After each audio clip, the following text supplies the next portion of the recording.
जन्जादे की इंसानी लड़की से मोहब्बत पार्ट 13। वीडियो में आगे बढ़ने से पहले आपको बताती चलूं कि इसके बाद आएगा पार्ट 14 जो कि होगा सेकंड लास्ट पार्ट और उसके बाद आ जाएगा लास्ट पार्ट। तो अगर आप लोग चाहते हैं कि जल्द से जल्द आखिरी 2 अक़सात आप लोगों के सामने आ जाएं और पता चल जाए कि अज़हाद और हिजाब की फाइनल एंडिंग क्या होती है, तो इस वीडियो को अभी से कर दीजिए लाइक और कमेंट सेक्शन में अपना फीडबैक जरूर दीजिएगा और चैनल को सब्सक्राइब करना और वीडियो को शेयर करना भी हरगिज़ ना भूलिएगा, क्योंकि इसके बाद एक और इसी तरह का एक्साइटिंग या फिर आप लोगों की कोई सजेशन होगी तो वो नॉवेल भी अपलोड किया जाएगा और बहुत लगती है इसकी सर्च में मेहनत और वीडियो की क्रिएशन में भी। तो अगर आप लोग लाइक कर देंगे जो कि बिल्कुल फ्री में है और सब्सक्राइब भी, तो हमारी भी थोड़ी सी हिम्मत बन जाएगी और इस तरह की मजीद वीडियोस आपके लिए आती रहेंगी। बढ़ते हैं नॉवेल की तरफ। और जैसा कि आप लोगों ने देखा पिछली किस्त में कि अज़हाद नाराज होकर चला जाता है हिजाब से और हिजाब ये चीज बर्दाश्त नहीं कर पाती और वो हो जाती है बेहोश। और जब आती हैं सबाहत वहां पे तो वो भी काफी परेशान हो जाती हैं। अब हिजाब उनके सामने रोना धोना तो नहीं करती और अपने आंसुओं को तो रोकती है, लेकिन फिर छोटे बच्चों की तरह उसकी हिचकी बन जाती है। और तहरीम ने जब हिजाब के आंसू से भीगे हुए चेहरे की तरफ देखा और उसे सोफे पर इस तरह से निढाल देखा तो सबाहत से कहने लगी कि मैं डॉक्टर को बुलाती हूँ, मुझे तो आप ही की तबीयत ठीक नहीं लग रही। और हिजाब ने हाथ हिलाया कि नहीं, किसी डॉक्टर को बुलाने की जरूरत नहीं है और मैं ठीक हूँ। इसकी ना सुनो तुम, डॉक्टर का नंबर मिलाओ। सबाहत के कहने पर तहरीम ने डॉक्टर का नंबर मिलाया तो थोड़ी देर के बाद डॉक्टर साहब आ गया और उन्होंने हिजाब का मुआयना भी किया। उन्होंने मेडिसिन लिखकर सबाहत को पर्ची दे दी और कहा परेशानी की कोई बात नहीं है, ब्लड प्रेशर लो हो गया था, मैंने इंजेक्शन दे दिया है और इंशाल्लाह आफाका होगा। डॉक्टर साहब के जाने के बाद सबाहत ने हिजाब को मेडिसिन मंगवा के दी और इंजेक्शन में कोई नशा था कि हिजाब गहरी नींद में सो गई।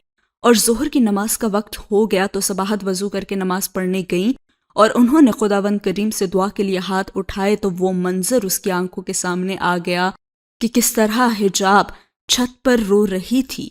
सबाहत की तो आंखें ही भीग गईं और उन्होंने कहा कि मेरे रब, मैं तो उससे पूछ भी न सकी कि वो इस तरह रो क्यों रही है और क्या है उसके मन में, लेकिन अल्लाह तू तो जानता है ना मेरे रब, उसके मन में जो भी है। ऐ अल्लाह, मेरी बेटी का गम दूर कर दे और उसकी जिंदगी में खुशियां भर दे, मुझे सही फैसले की तौफीक अता कर। हिजाब फैजान के लिए राजी हो चुकी है तो फिर वो किस बात पर रो रही है। मेरे रब, मेरी बेटी पर अपना रहम कर दे। और सबाहत जाए नमाज से उठी तो तहरीम कमरे में दाखिल हुई और कहा आप ही जाग गई हैं, वो आपको बुला रही हैं। और सबाहत बेड के पास गई तो वो बेड से पुश लगाकर बैठी हुई थी और सबाहत उसके करीब बैठ गई और उसने हिजाब का हाथ अपने हाथ में लिया और कहा मेरी तो जान ही निकल गई थी, तुम इस तरह छत पर क्यों रो रही थी और ऐसी कौन सी बात थी। और हिजाब सर झुकाए खामोश बैठी रही। वो सबाहत को कोई जवाब न दे सकी और जवाब देती भी तो क्या देती। और सबाहत ने उसकी उदास आंखों में झांका और कहा मुझे एक बार बता दो कि तुम्हारी खुशी किस में, मैं वैसे ही करूंगी। और हिजाब ने इंतहाई मुलायमत से माँ के हाथ पर अपना हाथ रखा और कहा जैसा आप समझ रही हैं वैसी कोई बात नहीं है। मेरी बहुत प्यारी दोस्त मुझे छोड़कर बहुत दूर चली गई और उसके जाने की खबर अचानक मुझे मिली तो बस मैं खुद पर काबू नहीं पा सकी। अरे ये क्या बात हुई, उसका अता पता मालूम करो ना, हम उसके घर चले जाएंगे। वो तो अपना एड्रेस बताए बिना ही चली गई माँ, आप यही समझें कि वो मुझसे खफा हो गई है। और हिजाब खला में नजरें घुमा रही थी। और इतनी सी बात पर तुमने अपना इतना बुरा हाल कर लिया, चलो अपना मूड अच्छा करो। वो दोस्त इतनी अजीज है ना, तो मुझे बताओ, मैं उसे ढूंढूंगी और तुम बताओ ना कि तुम्हारे लिए मैं क्या बनाऊं। अभी कुछ भी खाने का मन नहीं है अम्मा, जब दिल चाहेगा ना तो मैं आपको खुद ही बता दूंगी। और हिजाब माँ की खुशी के लिए मुस्कुरा दी। अच्छा तो अगर खास भूख नहीं है तो हल्की गजा ही ले लो, मगर कुछ ना कुछ तो खा लो ना, मैं तुम्हारे लिए खीर बना के लाती हूँ। और सबाहत ये कहकर किचन में जाने लगी तो फोन की रिंग हुई और सबाहत ने फोन उठाया तो मिसेस आफ्ताब जैदी ऑनलाइन थी। जी खुदा का शुक्र है, घर में भी सब खैरियत है, आप बताएं कैसे हैं बच्चे।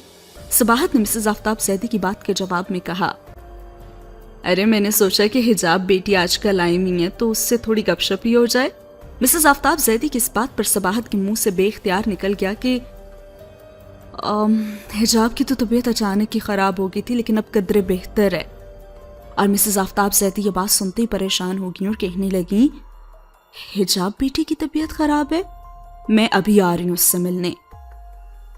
ارے آپ زحمت نہ کریں، اب تو وہ ٹھیک ہے۔ بھائی جب تک میں اپنی بیٹی کو دیکھ نہیں لوں گی میری تو تسلی نہیں ہوگی نا۔ اور یہ کہہ کر مسز آفتاب زیدی نے فون بند کر دیا۔ مسز آفتاب زیدی آ رہی ہیں تمہاری طبیعت پوچھنے، اور یہ سنتے ہی حجاب بستر سے اٹھ گئی۔ ارے تم کہاں چلی؟ تمہیں تو آرام کی ضرورت ہے نا، صباحت نے حجاب سے کہا، اور حجاب نے اپنے بالوں کو سمیٹتے ہوئے کہا کہ تو کیا اس حالت میں ملوں گی میں ان سے؟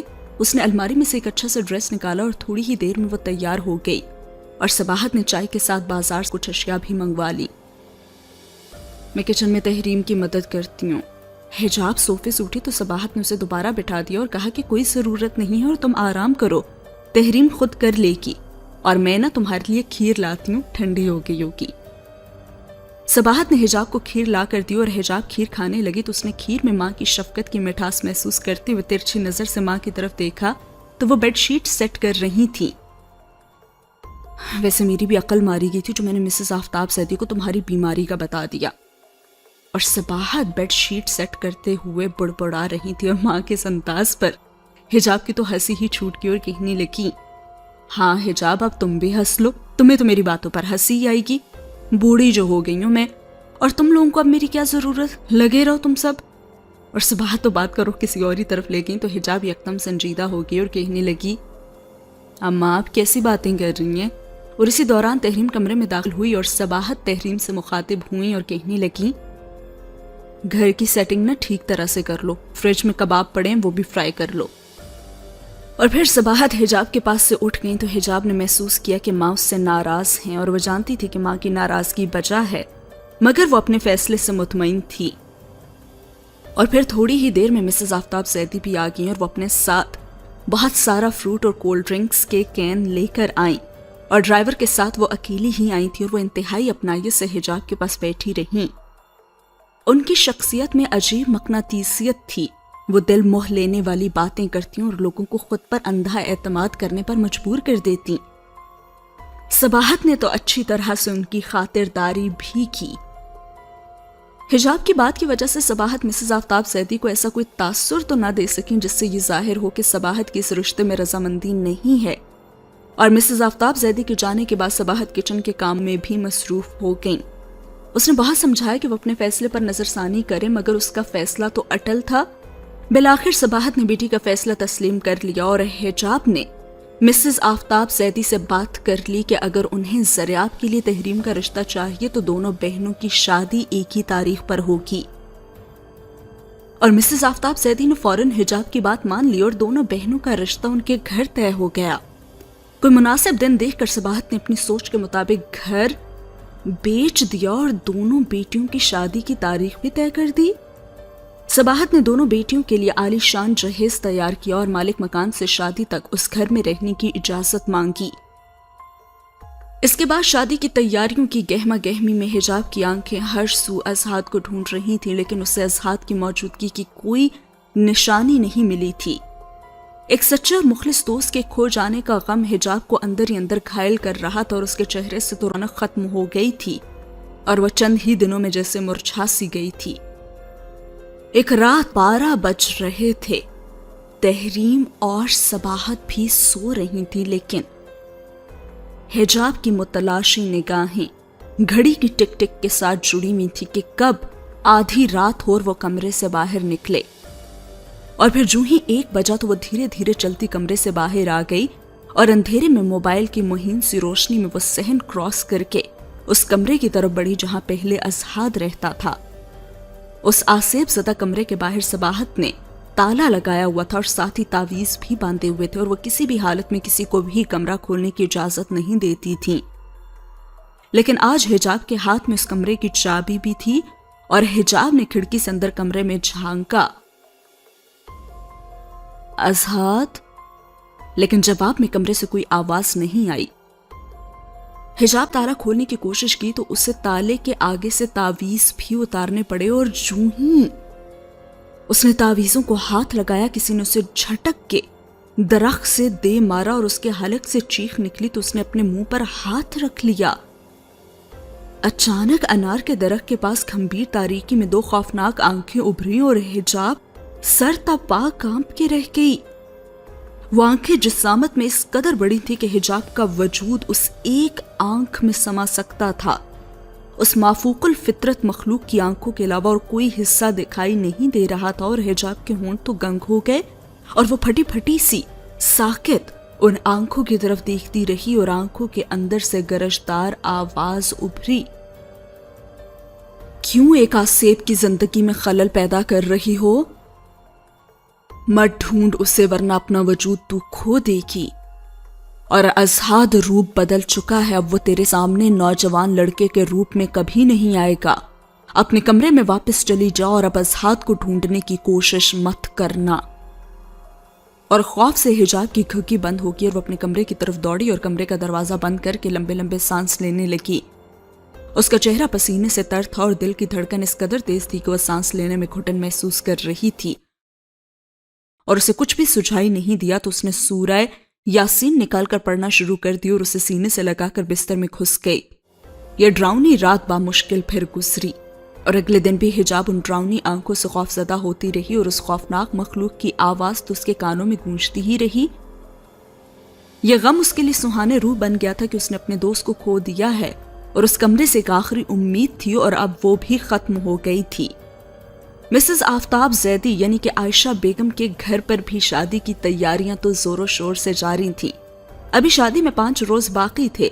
जरका और मनहल माँ की मदद के लिए पहले ही आ गई थीं और आयशा बेगम हाथ में मोबाइल लिए बेचैनी से इधर उधर टहल रही थीं और साथ ही कहने लगी कि एक तो मैं इस लड़के से बहुत तंग हूँ। मैंने इसे कहा भी था कि मेरे साथ इस वक्त ज्वेलर्स के पास जाना है और ये लड़का है कि मोबाइल भी अटेंड नहीं कर रहा। आयशा बेगम ने मुंह में बुड़बुड़ाते हुए उसके दोस्त का नंबर मिलाया। हेलो जी, जरा आप किधर है? तुम्हें कुछ मालूम है? जी आंटी, वो तो फार्म हाउस में बैठा है, जरा आपके दोस्त ने बताया। उफ, ये लड़का, मैं इसे कब से फोन कर रही हूँ और वो फोन अटेंड ही नहीं कर रहा। आंटी आप खामखा परेशान हो रही हैं, मैं अभी थोड़ी देर पहले फार्म हाउस से आया हूँ। दरअसल वो किसी का भी फोन अटेंड नहीं कर रहा। अच्छा, लेकिन क्यों? वो दरअसल ना गेम हार गया इसलिए। क्या मतलब? ज़रियाब का डॉग जर्मन शेफर्ड, बड़ी मेहनत से उसे रेस के लिए उसने तैयार किया था ना, तो अब उसके हारने पर ज़रियाब बहुत परेशान है। और ये सब सुनकर तो आयशा बेगम का पारा और भी चढ़ गया। तुम्हें मालूम है, ज़रियाब की शादी में सिर्फ 5 रोज रह गए और मैंने उसके साथ इस वक्त ज्वेलर के पास जाना था। तुम ऐसा करो, अभी उसके पास जाओ और उसे याद दिलाओ कि मैं उसका इंतजार कर रही हूँ। एक मिनट ठहरिए, पहले मैं मोबाइल पर ट्राई करता हूँ, शायद वो उठा ले। चलो ठीक है। और आयशा बेगम ने फोन बंद कर दिया। और फिर काफी देर के इंतजार के बाद भी ज़रियाब का फोन न आया तो आयशा बेगम ने फार्म हाउस के मुलाजिम को फोन किया और कहा, ज़रियाब कहाँ है? बेगम साहिबा, साहब ने कुछ कुत्ते मंगवाए थे, वो उनको लेकर घर ही आ रहे हैं। अच्छा ठीक है। आयशा बेगम ने फिर से फोन बंद कर दिया और फिर कुछ ही देर के बाद ज़रियाब की जीप पोर्च में आकर रुकी और आयशा बेगम गुस्से में भरी पोर्च में जाकर खड़ी हो गई। 2 मुलाजमीन ने कुत्तों को जीप से उतारा और उनकी जंजीरें खींचते हुए घर के साथ वाले फार्म में ले जाने लगे तो ज़रियाब ने हाथ के इशारे से उन्हें रोका और कहा, ठहरो। और ये कहकर आयशा बेगम का हाथ पकड़ के कुत्तों के करीब ले गया और कहने लगा, ये देखे मामा, इनकी ट्रेनिंग में ना मैं अब कोई कमी नहीं रखूंगा। और फिर उसने मुलाजिम से कहा कि जाओ इन्हें फार्म हाउस में ले जाओ और घोड़ों को भी कुछ खिला देना। और मुलाजिम के जाने के बाद आयशा बेगम तो ज़रियाब के कान खींचती हुई से अंदर ले गई। अरे मम्मा, क्या हुआ है? ऐसे कान क्यों खींच रही हैं मेरे? ज़रियाब माँ के साथ चलता हुआ बोलते हुआ अंदर कमरे में आ गया और आयशा बेगम ने ज़रियाब का कान छोड़ दिया। मेरा कसूर तो बताएं, ज़रियाब ने सी सी की आवाज निकालते हुए पूछा। और आयशा बेगम ने गुस्सीली नजरों से बेटे को सर तपा देखा और कहा, सुबह बाहर जाते हुए मैंने कहा था ना कि वक्त पर आ जाना और ज्वेलर के पास जाना है, लेकिन तुम्हें तो ओह आई एम सो सॉरी मम्मा, मेरे तो जहन से निकल ही गया। आई डोंट नो कैसे ये बात निकल गई। खैर चलें, आप तैयार हो ना, अभी चले जाते हैं, कौन सी देर होगी ये। और ये कहकर ज़रियाब ने गाड़ी पोर्च से बाहर निकाली और आयशा बेगम गाड़ी में बैठी तो ज़रियाब ने खिड़की से झांका। स्याह घने बादल छाए हैं मम्मा, लगता है कि रास्ते में बारिश शुरू हो जाएगी। और वैसे अभी तो सिर्फ शाम के 5 ही बजे और लगता है जैसे गुरूब आफताब का वक्त हो गया है। और ये कहकर ज़रियाब गाड़ी हवा में उड़ाने लगा। आहिस्ता चलाओ, इतनी तेजी दिखाने की जरूरत नहीं है, आयशा बेगम ने कहा। और ज़रियाब ने शोखी से माँ की तरफ देखा और कहा, वैसे मम्मा ये शादियां सोने और कीमती कपड़ों के बगैर नहीं हो सकती क्या? हो सकती हैं, लेकिन हमारे खानदानों में नहीं हो सकती, आयशा बेगम ने दो टोक जवाब दिया। और ज़रियाब की बात सच साबित हुई। वो लोग घर से थोड़ा ही दूर गए थे कि बारिश शुरू होगी और ज़रियाब ने खुशी से नारा लगाया और कहा, बारिश में तो ड्राइविंग करने का अपना ही मजा है, याहू। और फिर गीली गीली सड़कों पर गाड़ियों की जगमगाती रोशनियां फ्रंट के शीशे को मजीद मदम कर देती और गाड़ियों के वाइपर मुसलसल चल रहे थे, लेकिन बारिश इतनी तेज थी कि शीशे से पानी साफ ही नहीं हो पा रहा था। आयशा बेगम ने उकताहट से शीशे की तरफ देखा और कहा, किस कदर खतरनाक होता है ना बारिश में ड्राइविंग करना, और तुम्हें खुशी हो रही है। और इसी दौरान अचानक एक छोटा बच्चा सड़क के वस्त में ज़रियाब की गाड़ी की सीध में धुंधला सा दिखाई दिया और ज़रियाब हॉर्न देता वो आगे बढ़ता रहा। और उसने बच्चे को करीब से देखा तो उसके जिस्म में झुरझुरी ही दौड़ गई। दूर से जो बच्चा दिखाई दे रहा था वो 1.5 फुट कद के लगभग एक बोना था जिसकी शक्ल इंतहाई भयानक थी। और ज़रियाब के तो आसानी खता हो गया और उसे कुछ पता ही नहीं चला कि किस तरह वो बोना उसकी तेज रफ्तार गाड़ी से टकरा गया और वो फ्रंट शीशे से टकरा कर जमीन पर गिरा और फ्रंट शीशा उसके लहू में रंग गया। ज़रियाब की गाड़ी के अचानक ब्रेक से कई गाड़ी के एक्सीडेंट होते हुए बचे और ट्रैफिक जैम हो गई और पुलिस ज़रियाब की गाड़ी के करीब आ गई। ज़रियाब और आयशा बेगम घबरा कर गाड़ी से बाहर निकले तो पुलिस इंस्पेक्टर ने सख्त कलामी की और कहा, तुम्हें ट्रैफिक रूल्स का कुछ मालूम भी है कि नहीं? और ज़रियाब अटकते हुए बोला कि मुझे नहीं पता चला कि कैसे अचानक वो बोना मेरी गाड़ी के आगे आ गया। और आयशा बेगम भी पसीना पोंछते हुए बोली कि मेरा बेटा सच कह रहा है, वो बोना कहां से अचानक गाड़ी के आगे हमें नहीं पता चला। और पुलिस इंस्पेक्टर ने हंसते हुए कहा, आप दोनों की ज़हनी हालत तो दुरुस्त है ना, कौन सा बोना और कौन सा एक्सीडेंट? सर ये देखें मेरी गाड़ी का शीशा। ज़रियाब ने फ्रंट शीशे की तरफ देखा तो वो शीशा बिल्कुल साफ था और उस पर खून का एक छींटा तक ना था। और ज़रियाब ने अपनी गाड़ी को सामने से भी चेक किया लेकिन ऐसा कोई निशान तक ना था जिससे लगे कि एक्सीडेंट हुआ है। पुलिस ने गाड़ी कागजात चेक किए और ज़रियाब को जाने के लिए कहा। और फिर गाड़ी में बैठते ज़रियाब कहने लगा कि ये सब क्या था मम्मा, आपने भी सब कुछ देखा है ना? हाँ ज़रियाब, यूं लगता है जैसे वो सिर्फ हमें ही दिखाई दिया है और मुझे तो अब घबराहट हो रही है। ऐसे करो वापस घर चलो। तो क्या आप ज्वेलर के पास नहीं जाना? फिर कभी दोबारा आ जाएंगे, न जाने आगे हमारे साथ क्या होगा। और आयशा बेगम के कहने पर ज़रियाब ने गाड़ी वापस मोड़ दी और पूरा रास्ता आयशा बेगम दुरूद शरीफ का विर्द करती रही और घर आई तो आती ही मुलाजमा से पानी मांगा और वो दोनों टीवी लाउंज में जाकर बैठ गए। सुनो, आज जो कुछ भी हुआ ना उसका जिक्र किसी से मत करना, पता है ना शादी वाला घर और ऐसे तस्करे होने नहीं चाहिए, आयशा ने ज़रियाब को समझाते हुए कहा। जब तक मैं ये बात 9-10 लोगों को नहीं बताऊंगा मेरा खौफ खत्म नहीं होगा मामा। ज़रियाब ने अपनी पेशानी से पसीना पोंछा और आयशा बेगम डांट कर बोली कि बच्चों जैसी बातें मत करो, कुछ लोग जो हमसे हसद करते हैं ना वही इस तरह के जादू टोने करते हैं ताकि हमारी खुशियां बदमजा हो जाएं। एक काम करो, ज्वेलर को फोन करके ना घर पे बुला लो और उससे कहो कि जो भी नए डिजाइन आए हैं वो सब लेकर आए। और ज़रियाब ने कहने के मुताबिक ज्वेलर को घर बुला लिया और तकरीबन 1 घंटे बाद ज्वेलर घर भी आ गया। ज़रियाब और आयशा बेगम के साथ ज़रका और मिनाहिल भी ज्वेलरी पसंद करने में मशगूल हो गईं। मामा, वैसे इन चुड़ैलों को आपने क्यों बुला लिया? ये तो अपने लिए सोना पसंद करती रहेंगी अब। ज़रियाब ने जब ये कहा तो ज़रका शौक अंदाज में बोली, हाँ तो 2 भाइयों की शादी है ना, हम दोनों से एक सोने का तो सेट लेंगी ना भाई। ठीक है मामा, इन दोनों को ना एक आर्टिफिशियल ज्वेलरी का सेट दिला दें आप। और मिनाहिल ने तो खा जाने वाली नजरों से ज़रियाब की तरफ देखा और कहा, क्या क्या कहा है तुमने? اور عائشہ بیگم مسکراتے ہوئے بولی ارے تم دونوں کو پتا تو ہے کہ زریاب کی مذاق کرنے کی عادت ہے اور تم دونوں نا اپنے لیے ایک ایک سیٹ پسند کر لو. اور پھر دونوں بہنوں کے چہرے کھل اٹھے اور جیولری کا کام نپٹانے کے بعد عائشہ بیگم زری کے کپڑوں کے بارے میں مشورہ کرنے لگی.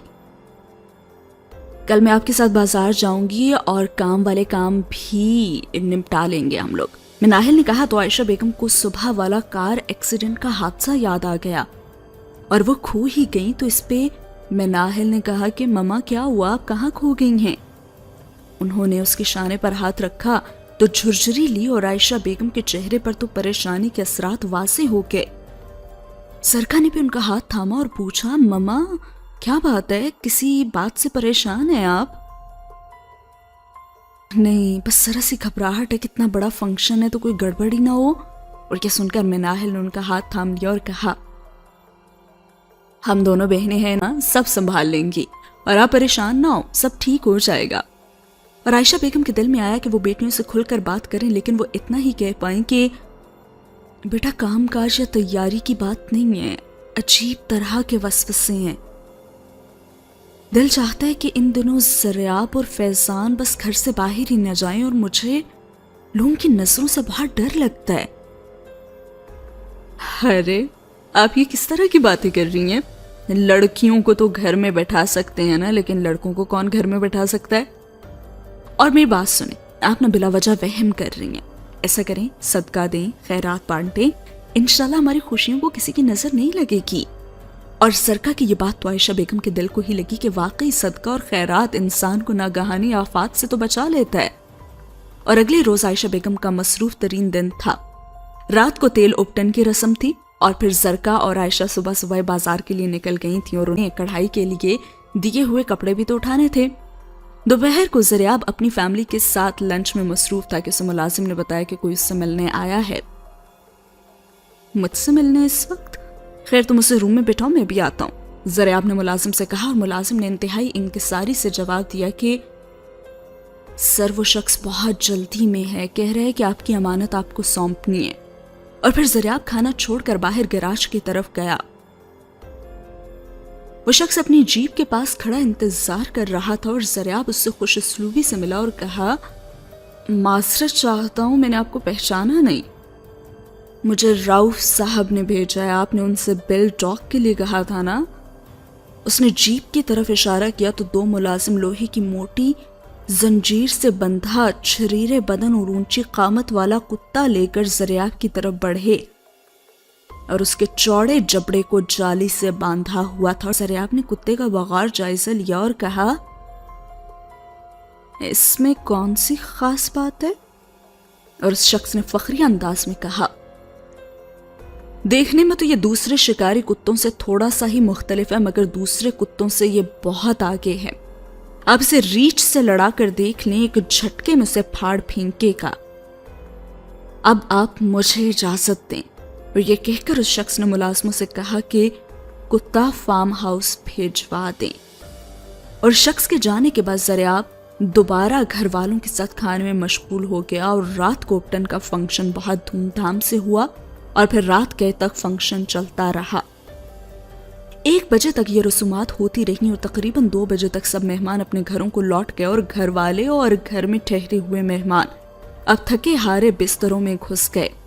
فیضان بھی جا کر اپنے کمرے میں سو گیا اور زریاب نے بھی اپنے کپڑے تبدیل اور بستر پر بران جمع ہو گیا اور کہنے لگا کہ توبہ ہے یہ فضول رسومات، شادی کا فنکشن تو ایک ہی دن میں ہونا چاہیے. زریاب اپنے بازوں کو سیدھا کرتے ہوئے چت لیٹ گیا.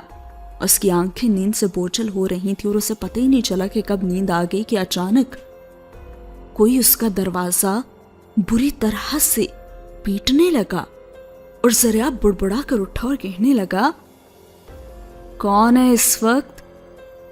اور دروازہ پیٹنے والا تو جیسے دروازہ توڑنے پر تلا ہوا تھا اور زریاب غصے سے بولتا ہوا دروازے کی طرف بڑھا اور کہنے لگا کون ہے جو اس طرح سے دروازہ پیٹ رہا ہے؟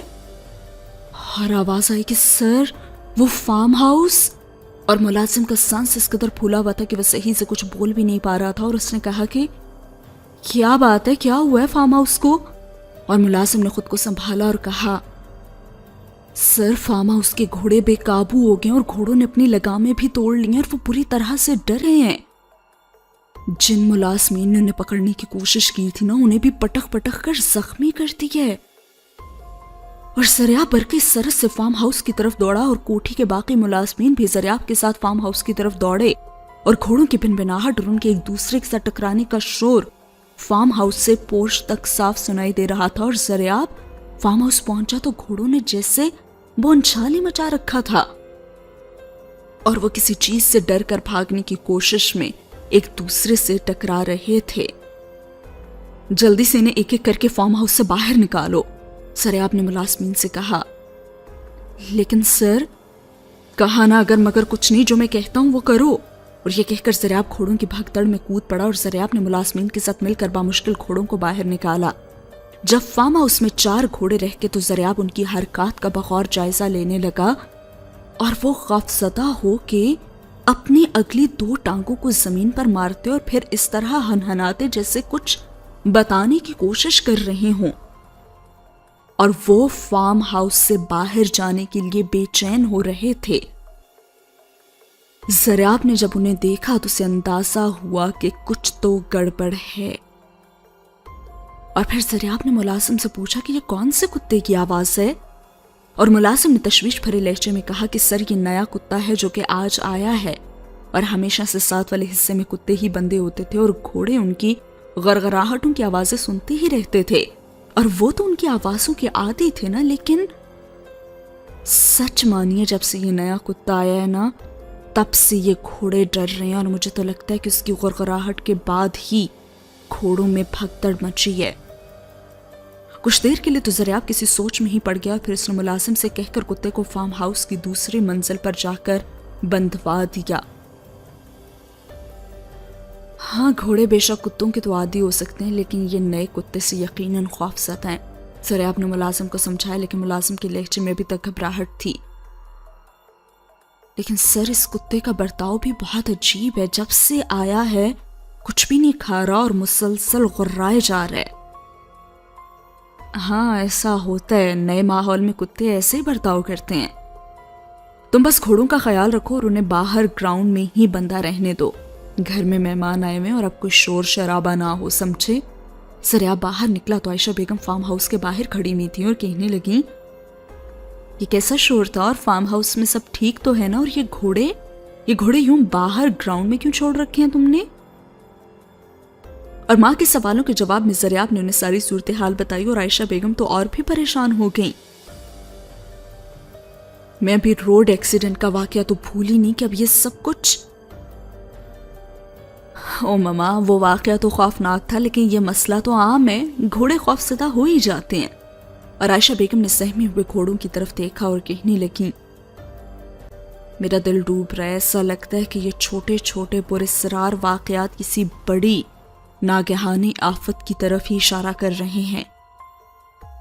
तुम तो जानते हो ना कि फैजान की बीवी के मरने के बाद मैंने जहां भी फैजान के रिश्ते की बात चलाई, कोई ना कोई अनहोनी हुई है। और 1 साल पहले मैंने जिस लड़की की फैजान के साथ मंगनी की थी, न जाने कैसे उसका कत्ल ही हो गया। और ज़रियाब ने माँ के कंधों पे बाहें हायल कर ली और उन्हें अंदर ले गया। इस बार ऐसा कुछ नहीं होगा मम्मा, आप खुदा पर भरोसा रखें, ज़रियाब ने माँ को समझाया। और इधर दूसरी तरफ दिखाया जाता है कि सबाहत के घर भी उपटन की रस्म के बाद सब मेहमान गहरी नींद सो चुके होते हैं। हिजाब अपने कमरे में खिड़की के पास खड़ी बाहर लॉन में पड़े झूले को मुसलसल देख रही होती है। उसका दिल चाह रहा था कि आज फिर ये झूला जोर जोर से हिले और अज़हात फिर से गैबी से मादी वजूद में उसके सामने आकर उसे चौंका दे। उसकी झूले पर ठहरी हुई आंखें तो जैसे भीग ही गई थीं और वह कहने लगी, एक बार तो आओ अज़हात, ऐसी भी क्या नाराज़गी, तुम्हारी दोस्त भरे मेले में तन्हा है। देखो, मैंने पीला जोड़ा पहन लिया और आज मेरी उपटन की रस्म थी और कल मेरे हाथों में मेहंदी लगेगी। आज सब लोग बहुत खुश थे, मगर खुशियों भरे इन कहकहों में मेरी मुस्कुराहट तो कहीं गुम हो गई। मगर मेरी इन महसूसात का किसी को शायबा तक ना हुआ और मेरा चेहरा पड़ने वाला दोस्त जो मेरे पास नहीं था तो मैं कैसे खुश होती। और देखो, इस बात को कोई महसूस भी नहीं कर सका और कैसे करता, ये सब तो तुम ही जानते हो। वो अजहर जो कहा करता था कि तुम दिल में सिर्फ मुझे याद करना और तुम मुझे अपने आस पास पाओगी, अब वो उसे बार बार याद कर रही थी। लेकिन अजहर इंसानों की तरह बात से मुकरने वाला नहीं, तो उसने कहा था कि मैं जा रहा हूं, तो वो वाकई चला गया था। काफी देर तक हिजाब उसे याद करती रही, लेकिन वो उसके सामने नहीं आया और हिजाब को पता भी नहीं चला कि वो इन्हीं सोचों में गुम बिस्तर पर बरां जमा हो गई। जबकि दूसरी तरफ दिखाया जाता है कि आयशा बेगम ने अपने दोनों बेटों की मेहंदी बहुत शानदार तरीके से की। सबाहत ने भी मेहमानों की खातिरदारी में कोई कमी नहीं छोड़ी थी। हिजाब और तहरीम मेहंदी के पीले जोड़ों में और उन फूलों के गहनों में बहुत ही प्यारी लग रही थी, और हिजाब के खानदान के लोगों ने मुख्तलिफ प्रोग्राम्स तरतीब देकर फंक्शन की रौनक को तो चार चांद लगा दिए थे। रात गए तक फंक्शन रहा और फैजान की फुप्पो मुलाजमों से खास काम करवाने के लिए घर पर ही ठहर गईं।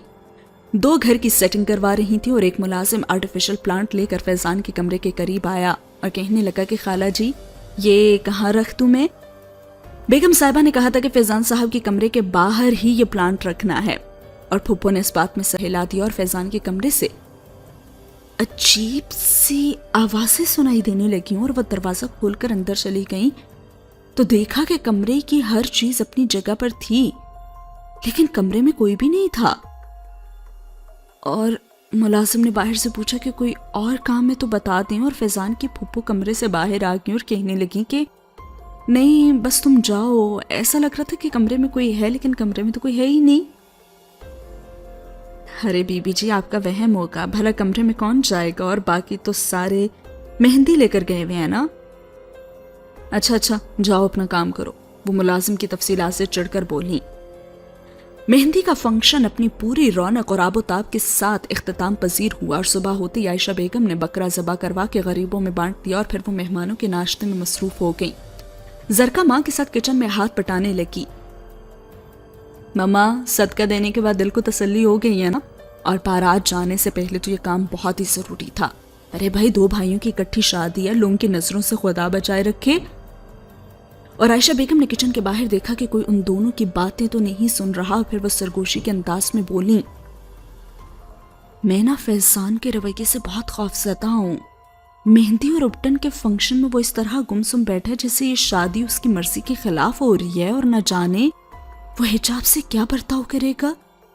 और सरका ने करीब होकर जवाब दिया, मामा, आप क्या भूल गई हैं कि जब आपने फैजान से हिजाब के रिश्ते की बात की थी तो उसने कितना हंगामा बर्पा किया था कि वो किसी भी लड़की से शादी नहीं करेगा, लेकिन आपके मजबूर करने पर वो ये कहकर रजामंद हो गया था कि अब अगर आपकी यही जिद है तो पूरी कर लें।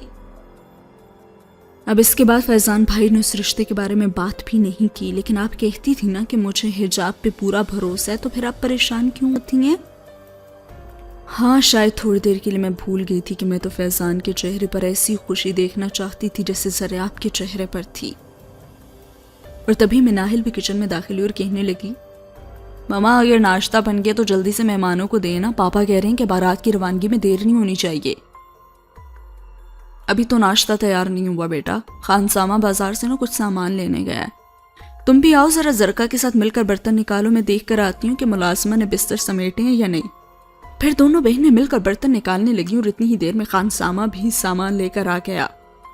दोनों ने मिलकर उसके साथ नाश्ते की तैयारी की और सारे काम टाइम पर हो गए और बारात मुकर्रर टाइम पर रवाना भी हो गई। सबाहत बेटी की शादी की खुशी में बरकी सरस से काम निपटा रही थी और एहसास जिम्मेदारी ने तो उसके जिस्म से बढ़ापे के असरात जैसे खत्म कर दिए थे, और आज तो वह जैसे अपनी बीमारी को भी भूल गई थी। लड़कियां ढोलक की थाप पर शादी ब्याह के रवायती गीत गा रही थी और सबाहत उनसे मुखातिब हुई और कहने लगी, तहरीम और हिजाब ब्यूटी पार्लर गए हैं ना, बारात वहां से चल पड़ी है, और देखो वो दोनों अभी तक आई भी नहीं है। और एक लड़की दौड़ती हुई सबाहत के करीब आई और कहने लगी, आंटी, हिजाब और तहरीम तैयार होके आ गई हैं। और ढोलक के करीब बैठी लड़कियां ढोलक छोड़ के गुल मचाती हुई उन्हें देखने चली गईं और उन दोनों को हॉल में जाके बिठा दिया और सारी लड़कियां हिजाब और तहरीम के गिर्द जमा हो गईं। सबाहत अपनी बेटियों को इस रूप में देखने के लिए तो बेचैन थी, और सबाहत बेताबी से लड़कियों को पीछे करके अपनी बेटियों को देखने की कोशिश कर रही थी। अरे भाई, पीछे हट जाओ ना, अम्मा आई हैं।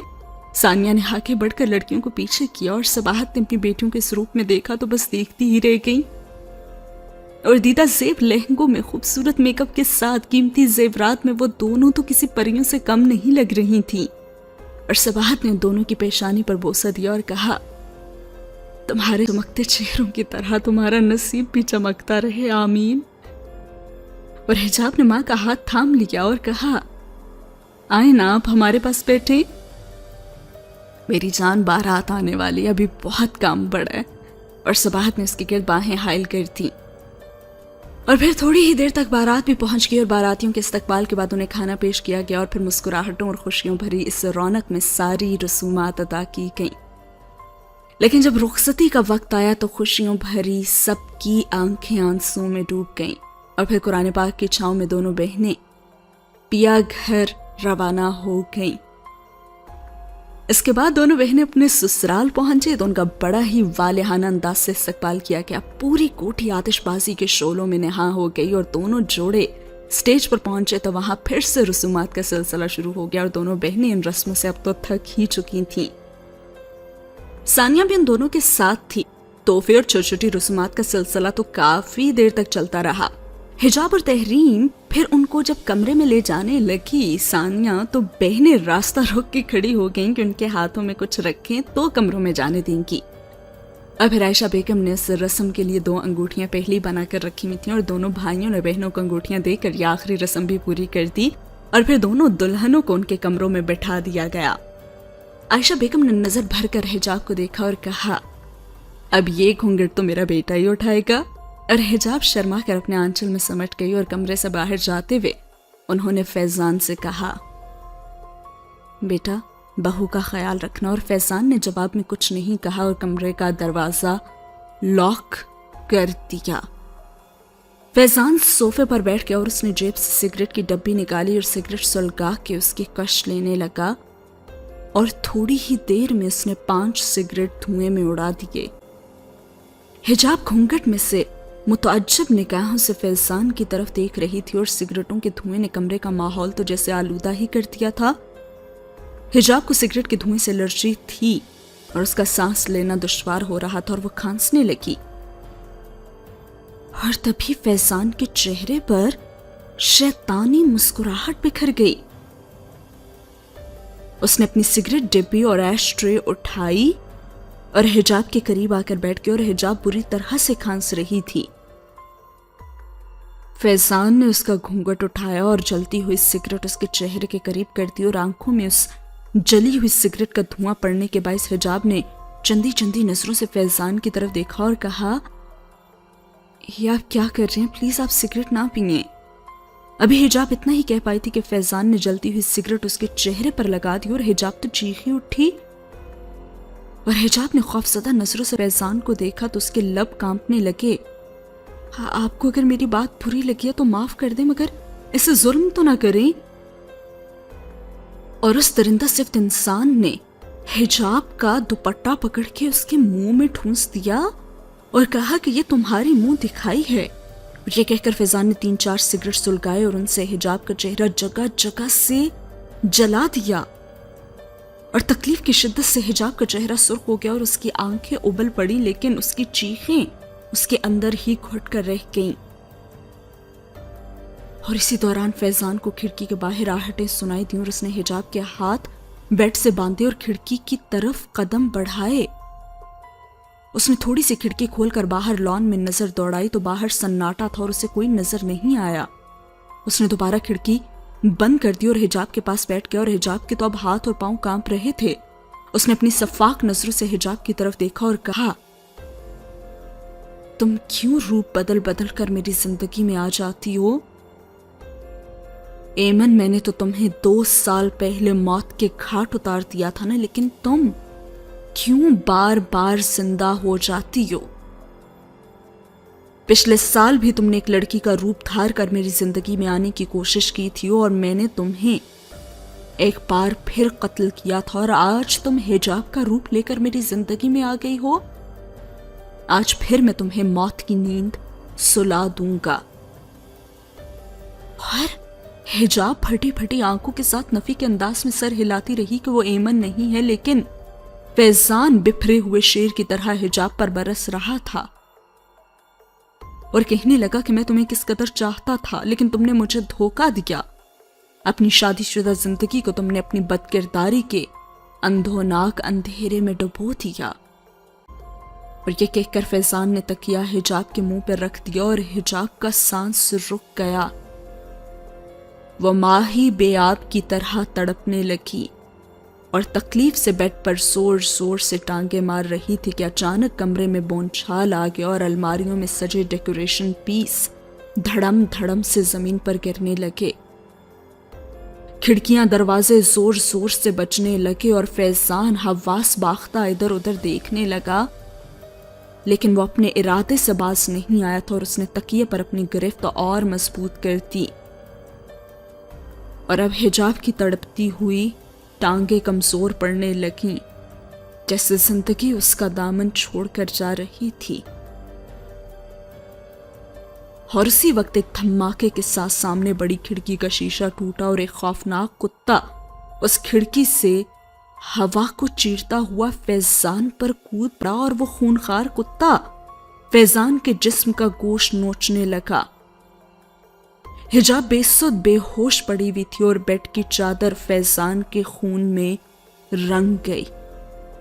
फैजान की चीखों पुकार सुनकर बहुत से लोग दरवाजा तोड़ने की कोशिशें करने लगे और अब ज़रियाब और आयशा बेगम भी चिल्ला रहे थे। और इसी के साथ ये सीन होता है खत्म और आज की एपिसोड भी। क्या होगा हिजाब के साथ और क्या होगा फैजान के साथ, और आज हिजाब की जिंदगी को बचाने वाला कौन आया था वहां उस कुत्ते के रूप में, ये जरूर बताइएगा आप कमेंट सेक्शन में। कैसी लगी आज की एपिसोड ये भी बताइएगा। मिलते हैं अगले एपिसोड में। अल्लाह हाफिज।